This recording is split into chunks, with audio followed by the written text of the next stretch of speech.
Bismillah, alhamdulillah, la ilaha illallah, Allahu Akbar. Continuing again with chapter 22, the pilgrimage or the Hajj. We stopped the last time at verse number 23, and Allah subhanahu wa ta'ala have separated the people, and He said there's two groups, one group or two groups, two teams, one group will enter to the paradise, one group will enter to hellfire. Then Allah subhanahu wa ta'ala in verse number 24, He's proceeding where why this group which will go to the paradise will enter the paradise. Allah subhanahu wa ta'ala in verse 24 He said وَهُدُوا إِلَى الطَّيِّبَ مِنَ الْقَوْلِ وَهُدُوا إِلَى صِرَاطِ الْحَمِيدِ. Indeed they were guided to the best of speech. What that means, the best of speech? That they weren't talking useless talk. They weren't cursing. They weren't making fun of everybody. They weren't mocking people. They weren't looking to the people imperfectness and people defects and try to expose the people. They were all the time mentioning and memorizing and mentioning the name of God on their tongues. This is why the hudu ila tayyiba min al their talk, their speech was clear and pure and clean, and asking people for the truth, the guidance, the right path, the path of Allah subhanahu wa ta'ala, the path of His Prophet Muhammad alayhi salatu wasalam. That's basically what they're doing. So Allah subhanahu wa ta'ala have guided them towards that speech. And then Allah subhanahu wa ta'ala is saying, and wahudu, and then if they were guided to the sirat, the of Allah subhanahu wa ta'ala ila sirat al-hamid. Indeed, they were guided to the path of the most, which Allah subhanahu wa ta'ala is the most commendable path. The most commendable path or the best path, the path of the most gracious, which is Allah subhanahu wa ta'ala. And that's why, because this is really a bonus. This is something which Allah subhanahu wa ta'ala have given them, have guided them to them, so they are gracious. They're showing thanks, they're showing gratitude to Allah subhanahu wa ta'ala, because and that's why Allah subhanahu wa ta'ala said Surat al-Hamid. He's the one who is the one who deserve that kind of thanks, that kind of gratitude, because He's the one who gives them that kind of path. Very important here to mention is the opportunity to each one, Muslim or non-Muslim, believer or non-believer. Allah subhanahu wa ta'ala will put in your path, will put in your life stations. One of these stations will be getting closer to Him. How it's different. Some people, they get closer to God when they have hardship. Some people when they have an accident. Some people when one of their family members dies. This is called stations in your life. From these stations, Allah subhanahu wa ta'ala giving you an opportunity to come close to Him, giving you an opportunity to become worshipper to Him, to believe that and to think that there's only one God worthy of worshiping, and you want to commit your life, to commit your time, to commit your everything in your life towards Him, dedicate your life to Him. If you, a lot of time people start to respond initially, but after this, what happens? A lot of times, what people are, they respond initially, they find it sweet, they find it good, but after a while, they can't continue. They don't have the patience to continue on that straight path. They don't have the patience to basically able to beat themselves, win over themselves, and then at the end they break down. For example, somebody in Ramadan, okay, he becomes so obedient to God. He goes to the masjid, he goes to in the morning prayer, so on and so forth. And after this, what happens? After Ramadan ends, he doesn't even pray. He doesn't even come to the masjid. He start watching the movies. He start wasting his time. He start talking useless stuff. Another thing, somebody who really, whatever he saw, what's happening in Palestine, what's happening in Gaza, for a reason he started to read the Quran. Oh yeah, this Quran makes sense. But I have to give up some stuff. But I have to. But I have. But I have. But I have. But I have. He started to get closer, but not enough where he can become a Muslim and commit to that religion and commit, because, and honestly speaking, you have one time. The test is only one time. The test is throughout your life. That's only, you're gonna live one time. Each of us, we're gonna live one time, and throughout, from that, from in that time, this is where you're gonna be tested. So once you get the opportunity, and remember, very important, once you get the opportunity to get closer to God, seize it. Take that opportunity. Don't let it go. Be patient. Have strength to be able to continue. Because at a certain time, especially when people reach a certain age, after 50, after 55, after 60, it's over. A lot of time it's over. You'll see the people who are even getting older, they even way more persistent about living, persisting about protecting themselves, persisting about, the guy is 90 years. Oh yeah, yeah. But he's so, when something small like this happen, I need to go to the doctor. It's a small cut or something. I need to go to the doctor. He's not, which is fine. But still he had the fear of dying. He has the fear of leaving this earth. So huge. You're gonna leave the earth regardless. Okay, so it's better to be prepared for it. It's better to be ready for it. And you're not going to be ready for it unless you have what's between you and Allah, what's between you and God is really good. Because remember, if I want to meet somebody, that's somebody I love him. That's somebody I protected his rights. I protected his belongings. I was able to fulfill his promises. And that's why I never cheated him. I never disobeyed him. That's why I want to meet him. But if on the other hand, that entity have given me so many things to take care of, but at the end of the day, I lost them. I lost the money they're supposed to give. I lost the health you're supposed to give me. Everything, intentionally or by me myself, I was the reason behind that loss. I don't want to meet that guy. I don't want to meet that entity. And this is exactly what it is. So when you have fulfilling God promises, fulfilling God commitment, you will be eager, regardless what happens. But you won't be afraid. You will be not going to be scared of dying.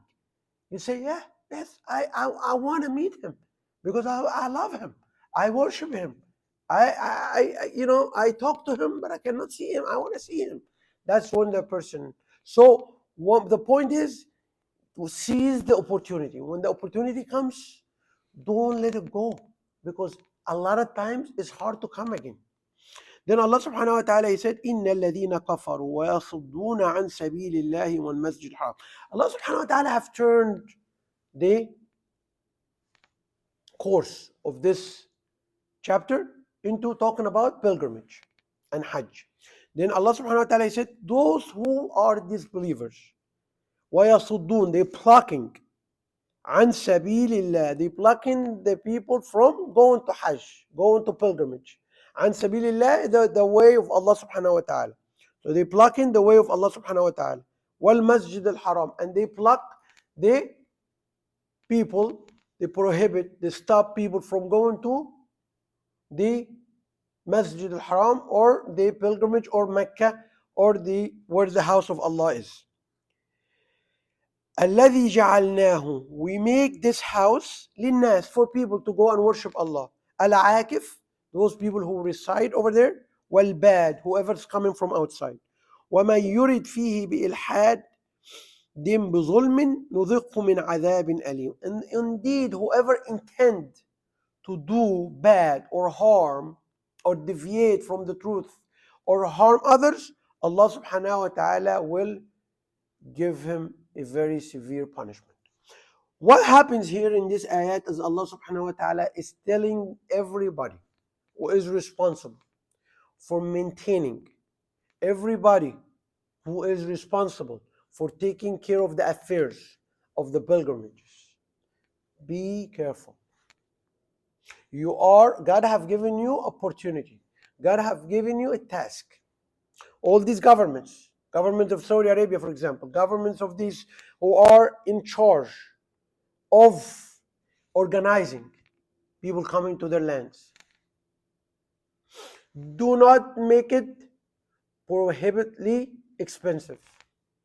Do not put hurdles for the people to come. Do not make the Hajj package $20,000, $25,000, which a lot of people cannot afford. You're supposed to make it easy. This is not a business for profit. Again, this is not a business for profit. This is just a business you break even. Allah doesn't even want to ask you to pay out of your pocket. Just try to break even. But it's not the money to make money. It's not to prohibit people from coming. On the other hand, we have some people who goes and they don't have a permit or they don't have a visa for the Hajj or so on and so forth. And they make it so crowded, they make it so unhealthy. A lot of people die. The ambulance cannot come because there's not enough ambulances to cover all these people who are passing out, like what happened in the Hajj. So if you made it before, if you made a Hajj is required only one time in your lifetime. It's not a trip it's not a vacation trip. It's not a beach. It's only required one time in your lifetime. If you made it once, don't try to overcrowd and make it really hard for these governments of the government of Saudi Arabia to take care of the affairs of the people, to protect the people, to organize it, to make sure that they have water, they have shades, they have all the mean of transportations. So that is very important. So others can go. It's only required one time. If you want to go to the visit in Umrah, there's Umrah throughout the year. Go and visit. So from there, so what two things. So and this is what happened. What happened with the people of Mecca, the Quraysh, the people of the Mecca before? What they happen? They will make it so prohibitively expensive. How? If you don't go and buy a dress from them, you have to buy a dress from them. So you can basically make the shots or go around the house of Allah, around the Kaaba. If you don't buy that and you don't have the money, you go around the house naked. Okay? So this is again, make it prohibitively very expensive for the people. You have to facilitate it. This is not for business. This is not for money. This is for a house of Allah, and Allah have put you in charge and Allah will give you the blessing somewhere or another. These lands of Mecca, these lands of Saudi Arabia had nothing before. Allah have given them the oil. Allah have given the oil and makes them rich. So don't try to make money, business out of the Hajj. On the other hand, we're saying about the people, please, if you made Hajj once, it's over. Let other go. Don't overcrowd the Hajj. Then Allah subhanahu wa ta'ala, He said, then Allah subhanahu wa ta'ala turns to Sayyidina Ibrahim. وَإِذْ بَوَّأْنَا لِإِبْرَاهِيمَ مَكَانَ الْبَيْتِ أَلَّا تُشْرِكَ بِي شَيْئًا. Allah subhanahu wa ta'ala, we said before that a lot of the scholars said that the house was already, the space of it, the place where it is, was already made known by Adam alayhi salam. But Ibrahim, وَإِذْ يَرْفَعَ إِبْرَاهِيمَ الْقَوَاعِدَ وَإِسْمَعِيلَ, Ibrahim has raised the foundation, him and his son Ismail. So their place was known. So Allah subhanahu wa ta'ala, He has sent Prophet Ibrahim and Prophet Ismail, who is already there, and they rebuilt the house. Makan al-Bayt. So Allah have identified to Ibrahim the house. أَلَّا تُشْرِكَ بِي شَيْئًا. One of the main things the Quran all is talking about La ilaha illallah. Everything you go, you're not worshipping idols. You're not worshiping humans. You're not worshiping statues. You're not worshiping a garment. You're not worshiping a cow. You're not worshiping an animal. You don't worship nothing. You worship Allah subhanahu wa ta'ala. So the main thing Allah subhanahu wa ta'ala, He said to Ibrahim, and also that means what? The intention. Why you're going to the Hajj? Why you going to the pilgrimage? I'm going there because Allah subhanahu wa ta'ala, I want Him to be, He asked me to do this. He asked me to go to the Hajj. He made it obligatory for me, an obligation. There is an obligation for me to go to the Hajj. That's why I'm doing it. So it's not for people to say, oh, this guy went to Hajj. Not for me to go and make business over there. Although it's allowed. But the main thing is, you're going for Allah subhanahu wa ta'ala. Allah tushrik bi shay'a. Don't associate partners with me. وَطَهِّرَ بَيْتِي. And clean the house. لِلطَّائِفِينَ. Those who are going around the house of Allah subhanahu wa ta'ala. وَالْقَائِمِينَ. Those who are praying. وَالرُّكَّعَ. Those who are making prostration. And those who are rak'a means bowing down. And those who are doing prostration. So Allah subhanahu wa ta'ala, He has asked the people to go for Hajj. And one of the most important thing, the reason is Allah wants to test us with all these obligations. The main reason for Hajj, number one, is to respond to the call for Allah. That's why He says the second ayah after He said وَأَذِّن فِي النَّاسِ. He asked Ibrahim to call for the people. So Allah is calling on the tongue of Ibrahim years ago. He wants to see who's going to respond.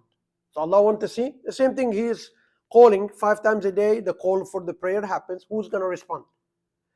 Number two, the Hajj is a ritual which has a specific time, specific place, and it needs to be done with a specific garment.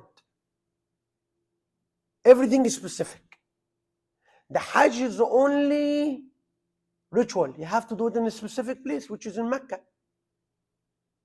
The Hajj is also, you leave everything behind you. You leave your money, you leave your business, you leave your wife, you leave your kids to sacrifice for Allah subhanahu wa ta'ala. Big sacrifice. Especially right now when the Hajj is in a very hot weather. And the time is very hot and the sun and all that. This is all sacrifices for Allah subhanahu wa ta'ala. Allah subhanahu wa ta'ala keep writing for you. Checks. Reward. So the sacrifice. Number two, Allah subhanahu wa ta'ala will forgive everything you did if you did this Hajj right. What does that mean? That means that you're not guaranteed Jannah after that. No, because you have to continue to have your slate clean. So you finish the Hajj, you're clean. If you did the Hajj right, you're done. You're clean. You're zero. You have zero sins. You have to keep, because the test is going to continue.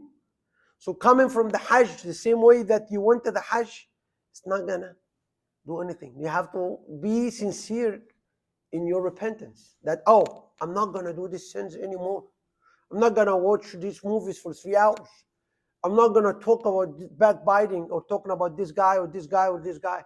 I'm not going to watch things I'm not supposed to. I'm not going to listen to things I'm not supposed to. Your behavior has to change after the Hajj. Number four, with their Hajj is a stimulation and emulating of the hereafter. Everybody was going to stand يوم يقوم الناس لرب العالمين. People will stand before Allah subhanahu wa ta'ala in the hereafter. That's why naked. The same thing, people in the Hajj, they only wearing that white garment, which is and they're naked underneath. There's nothing. Same, that white garment is the same garment when you going to get buried, dying and buried in the ground. You'll be wrapped in white garment. Same thing. So Allah subhanahu wa ta'ala is want to stimulate our brain that this is exactly what's going to happen in the hereafter. You're going to come, I'm going to raise you back, I'm going to bring you before me.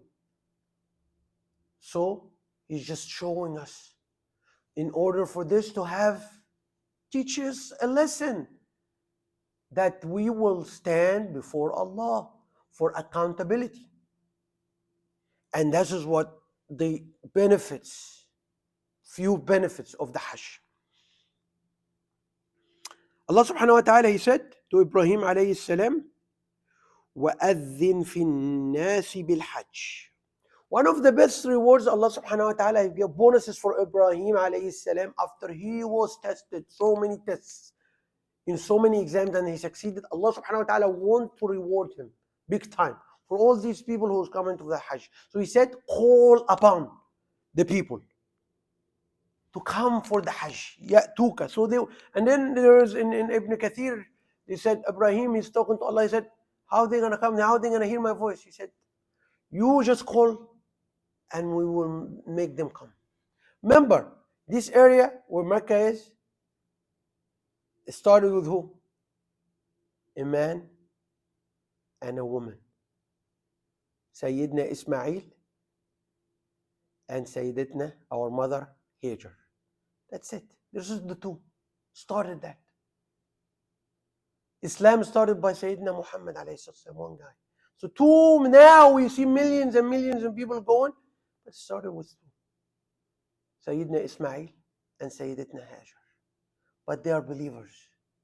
That's why Allah is rewarding them big time. They're dead, but they keep accumulating reward over and over. So Allah subhanahu wa ta'ala, so make a call for the people to come for Hajj, pilgrimage. يأتوك رجالا, they will come walking. وعلى كل ضامر, on camels, on horse, whatever. كل ضامر, horses, camels, whatever can transport them there. يأتين من كل فج عميق, from even far places they will come.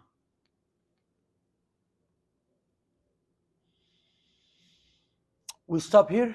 قولوا قولي هذا أستغفر الله لي ولكم ولسائر المسلمين.